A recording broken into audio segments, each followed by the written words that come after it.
হয়েছে, তাড়াতাড়ি ভাত বাড়ো। হ্যাঁ, তুই হাত মুখ ধুয়ে টেবিলে গিয়ে বস, আমি ভাত বাড়ছি। ওমা জানো আজকে ফোড়নের বাড়িতে মাংস হয়েছে। এই তো আমিও দেখ তোর জন্য কত কিছু রান্না করেছি। এই মা, শুনেই তো আমার বেশি খিদে পাচ্ছে, তাড়াতাড়ি খেয়ে নি তাহলে। এই মা, এগুলো আবার কি? ওমা এটা কি গো? এটা সজনে পাতা ভাজা। ওমা এটা কি ভাজা? এটা সজনে ফুলের বড়া। ওমা এই ছোট বাটিতে আবার কি? এটা হলো সজনের ডাঁটা। ওমা এই ঝোলটা কিসের? এটা হলো ডাঁটা দিয়ে মাছের ঝোল, খেয়ে দেখ দেখি। এ আবার কি খাবার? সজনের বাটা, সজনের ডাঁটা, সজনের বড়া, পুরো গাছটাকেই তো বসিয়ে দিতে পারতি, ওটা আবার বাকি রেখেছো কেন? এই দেখেই তো আমার খিদে সেরে গেছে। তুমি খাও এগুলো, আমি সব খাবো না। এই সময় এইগুলো খেতে হয় বাবা, এইগুলো খেলে আর অসুখ বিসুখ করবে না। তুই তাড়াতাড়ি খেয়ে নে দেখি। ও আমার সজনি গো, তোকে এখন আমার খেতে হবে।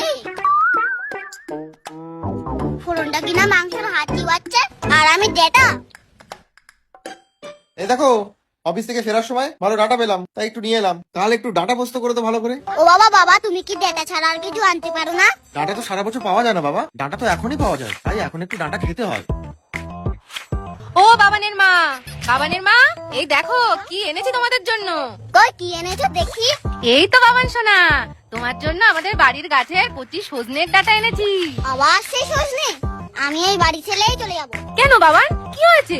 তুমি আর কিছু আনতে পারোনি? সজনে সজনে সজনে, তোমাদের ডেটা তুমি বাড়ি নিয়ে যাও, আমাদের লাগবে।